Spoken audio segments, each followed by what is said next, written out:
पंजाबी खबरनामा देख रहे सारे दर्शकों ਨੂੰ ਪਿਆਰ ਭਰੀ ਸਤਿ ਸ਼੍ਰੀ ਅਕਾਲ ਦੀਆਂ ਵੱਡੀਆਂ ਖਬਰਾਂ।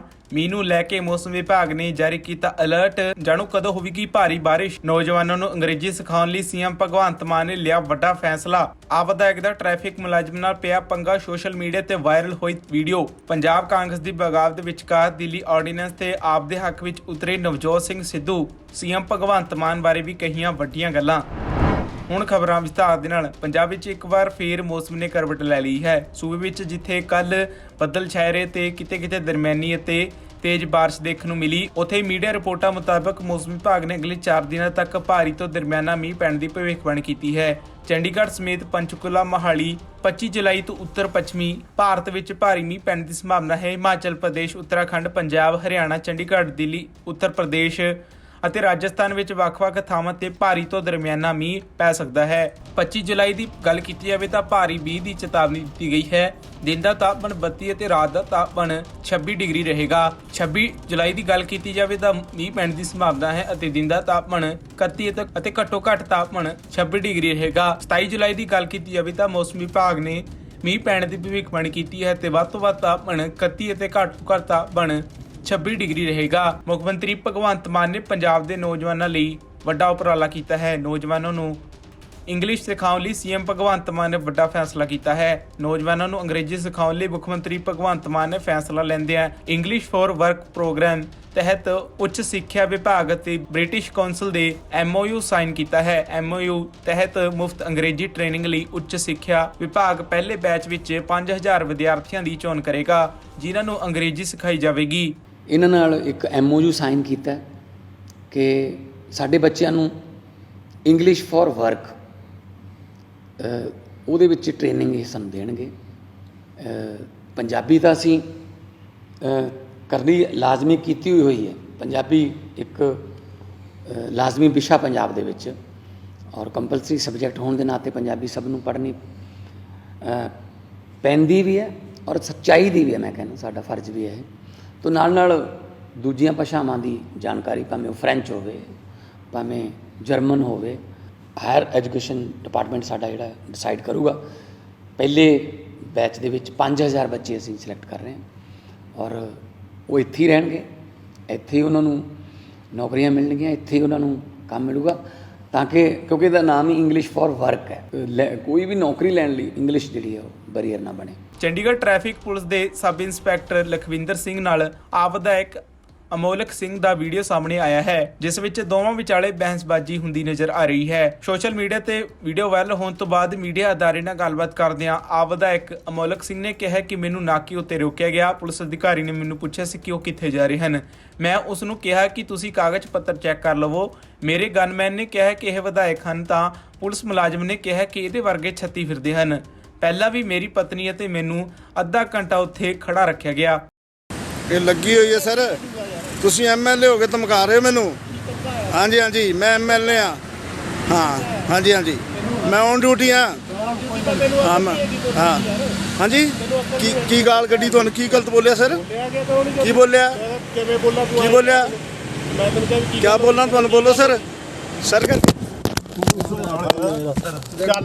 ਕਾਂਗਰਸ ਅਤੇ ਆਮ ਆਦਮੀ ਪਾਰਟੀ ਵਿਚਾਲੇ ਸਭ ਕੁਝ ਠੀਕ ਠਾਕ ਹੈ, ਜਦਕਿ ਪੰਜਾਬ ਕਾਂਗਰਸ ਵਿੱਚ ਆਮ ਆਦਮੀ ਪਾਰਟੀ ਦਾ ਖੁੱਲ੍ਹ ਕੇ ਵਿਰੋਧ ਕੀਤਾ ਜਾ ਰਿਹਾ ਹੈ। ਹਾਲਾਂਕਿ ਇਹ ਗੱਲ ਆਮ ਆਦਮੀ ਪਾਰਟੀ ਤੋਂ ਦੂਰੀ ਬਣਾਈ ਰੱਖਣ ਲਈ ਪੰਜਾਬ ਕਾਂਗਰਸ ਦੇ ਕੁਝ ਆਗੂ ਹਾਈ ਕਮਾਂਡ ਉੱਤੇ ਦਬਾਅ ਪਾਉਣ ਲਈ ਦਿੱਲੀ ਪਹੁੰਚੇ ਹਨ। ਹਾਲਾਂਕਿ ਵਿਰੋਧ ਪ੍ਰਦਰਸ਼ਨ ਦਰਮਿਆਨ ਆਮ ਆਦਮੀ ਪਾਰਟੀ ਨੂੰ ਵੀ ਦਿੱਲੀ ਵਿੱਚ ਆਰਡੀਨੈਂਸ ਤੇ ਕਾਂਗਰਸ ਆਗੂਆਂ ਵੱਲੋਂ ਸਮਰਥਨ ਮਿਲ ਰਿਹਾ ਹੈ ਅਤੇ ਇਸ ਦੌਰਾਨ ਪੰਜਾਬ ਕਾਂਗਰਸ ਦੇ ਸਾਬਕਾ ਪ੍ਰਧਾਨ ਨਵਜੋਤ ਸਿੱਧੂ ਆਮ ਆਦਮੀ ਪਾਰਟੀ ਅਤੇ ਅਰਵਿੰਦ ਕੇਜਰੀਵਾਲ ਦਾ ਸਮਰਥਨ ਕਰਦੇ ਨਜ਼ਰ ਆ ਰਹੇ ਹਨ। ਇਸ ਲਈ ਨਵਜੋਤ ਸਿੱਧੂ ਨੇ ਮੁੱਖ ਮੰਤਰੀ ਭਗਵੰਤ ਮਾਨ ਨੂੰ ਲੈ ਕੇ ਵੀ ਕਈ ਵੱਡੀਆਂ ਗੱਲਾਂ ਆਖੀਆਂ ਹਨ। सभी ऑपोजिशन पार्टीज संविधान को बचाने के लिए इकट्ठे हुए हैं। सुनील जाखड़ वालों कहा गया कि कांग्रेस ਨਾਲ ਸਮਝੌਤੇ ਕਰਕੇ ਆਮ ਆਦਮੀ ਪਾਰਟੀ ਆਪਣੀ ਸਾਖ ਨਹੀਂ ਬਚਾ ਸਕਦੀ ਹੈ। ਇਹ ਉਹਨਾਂ ਨੂੰ ਜਵਾਬ ਦੇਣ ਦਾ ਸਮਾਂ ਨਹੀਂ, ਇਹ ਆਪਣੀ ਗੱਲ ਰੱਖਣ ਦਾ ਸਮਾਂ है। भटकाना मित्र प्यारे, जो लोग अलायंस का नाम देते हैं वो भूल जाएं ये अलायंस नहीं है। ये विचारधारा भी नहीं रहेगी, पार्टियां भी नहीं रहेंगी अगर यहाँ डिक्टेटरशिप कायम हो गई। मैं कहता हूँ ये किसी अकेली विचारधारा रहेगी नहीं। जब संविधान ना रहा तो विचारधारा कहाँ से? जब लोकतंत्र ना रहा और एक राजतंत्र की स्थापना हो गई, डंडा तंत्र की स्थापना हो गई, गुंडा तंत्र की स्थापना हो गई, तो लोगों के अधिकार, लोगों के अख्तियार कहाँ हैं? मैं कहता हूं कि अगर मेरी पार्टी का लीडर खड़गे साहब, प्रियंका गांधी, राहुल गांधी, सोनिया गांधी मुझे कहेंगे कि देश हित में संविधान के साथ खड़े हो जाओ, तो यही मेरे पिता ने कहा था, यही देश को आजाद करने वालों ने कहा था, यही लड़ाई शहीद आजम भगत सिंह ने लड़ी थी। अगर लोकतंत्र ना रहा गुरु, तो तुम कहां रहोगे? तुम्हारे अधिकार कहां रहेंगे? जब तक तन में कर्म लहू की एक बूंद भी बाकी है, भारत माता का आंचल नीलाम नहीं होने देगा। दिल्ली के आप कांग्रेस के गठजोड़ ਨੂੰ ਲੈ ਕੇ ਜਿਹੜੇ सवाल खड़े किए जा मैं जवाब दूंगा इस पे पूरी तरह से। देखिए, ये गठबंधन, ये अलायंस बीजेपी को भयभीत कर रही है। वोट परसेंटेज के साथ साथ ताकत, जैसे 5 नदियों की ताकत इकट्ठी हो जाए तो किस जोशो खरोश से बहती हैं। 3 नदियां त्रिवेणी में किस तरह से पानी बहता है। इस तरह से भय का कारण यह है कि लोकतंत्र को बचाने के लिए हिंदुस्तान के संविधान के साथ खड़े हुए हैं सब। ये किसी पार्टी की अलायंस नहीं है, ये संविधान की अस्मिता को, संविधान की आन बान शान को स्थापित करने के लिए एक अलायंस हुई है। जो लोग अलायंस का नाम देते हैं वो भूल जाएं, ये अलायंस नहीं है, ये विचारधारा भी नहीं रहेगी, पार्टियां भी नहीं रहेंगी अगर यहां डिक्टेटरशिप कायम हो गई। जहां जहां डिक्टेटरशिप हुई है, जहां जहां तानाशाह राज हुआ है, चाहे वो हिटलर का हो, मुसोलिनी का हो, हुसैन का हो, किसी का हो, मैं कहता हूं वहीं वहीं भगवान ने किसी अपने बंदे के जरिए उस डिक्टेटरशिप को मिटाया है। और डिक्टेटरशिप जब भी आती है, लोगों में असंतोष बढ़ता है और क्रांति आती है, और इस क्रांति का नाम है इंडिया। इंडिया लोकतंत्र की रक्षा के लिए, झंडा बरदार बनने के लिए, पहरेदार संविधान के बनने के लिए, क्योंकि अगर संविधान न रहा तो मानवीय अधिकार नहीं रहेंगे।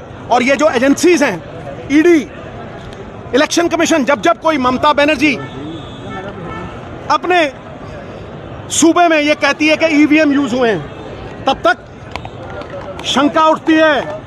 जब इटली, फ्रांस, यूएसए, ब्रिटेन और बड़ी बड़ी ताकतें, फर्स्ट वर्ल्ड कंट्रीज ईवीएम्स को समुद्र में फेंकते हैं और कहते हैं कि ये टेक्नोलॉजी जो है ये हैक हो सकती है, हमें वापस बैलेट पे जाना होगा, तब तानाशाह लोगों का खून खोलता है और वो गेम खेलते हैं। गेम खेलने से कुछ नहीं होगा।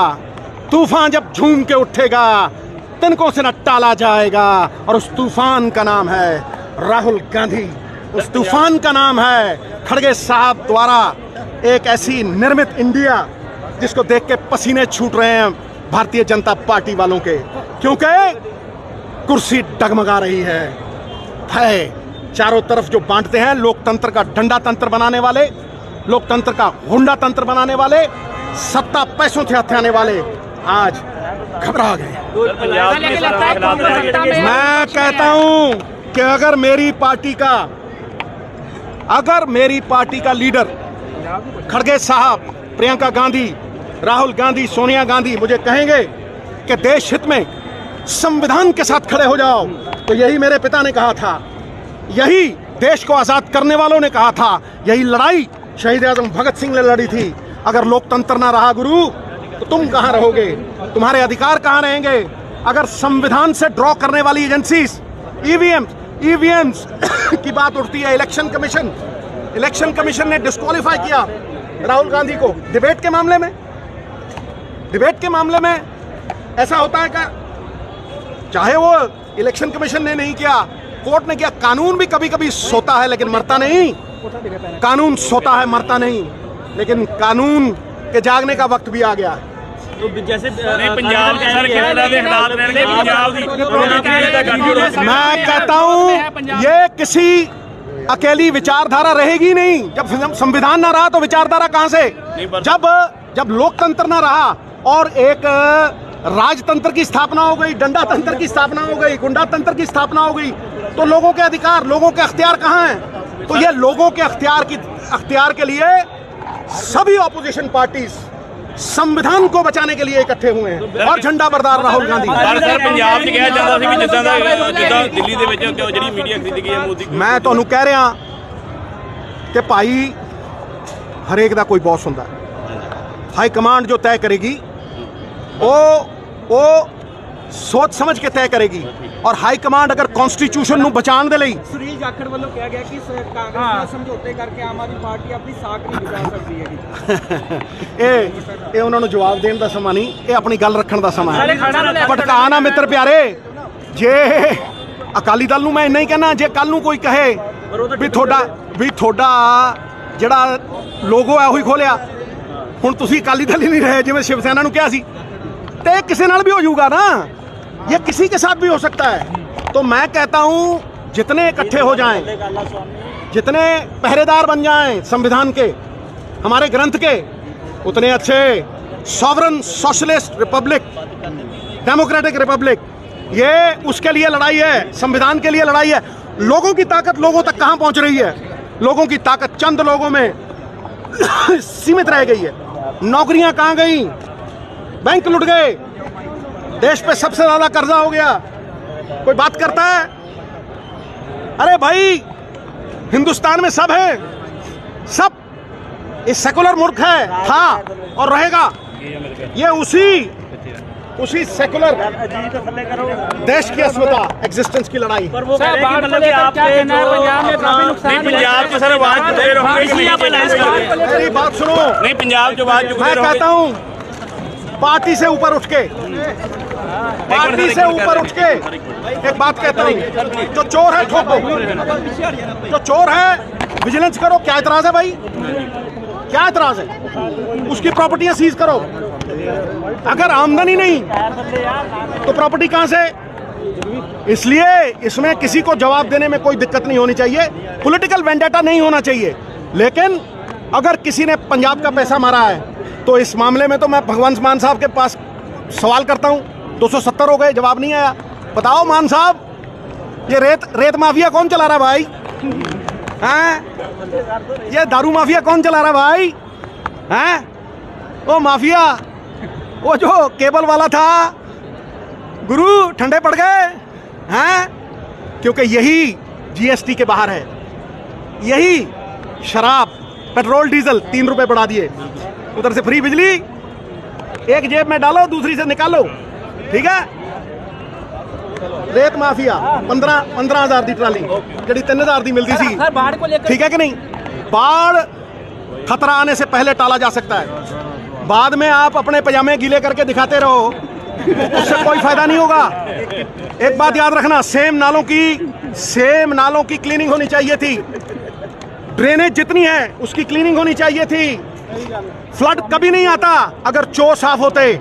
फ्लड कभी नहीं आता अगर एक फंड आता है सेंटर की तरफ से, उसका इस्तेमाल किया जाता। कैलेमिटी फंड आता है, कोई कितने पैसे लगे उसके? हाँ, जब फ्लड आ जाएगा हर बंदा घुसेगा किश्ती में। अब फोटो मान साहब की भी फोटो शूट हो रही थी, जाखड़ साहब ने डाली है, मुझे अच्छी लगी। किश्ती नहीं डगमगाई, सरकार डगमगा गई।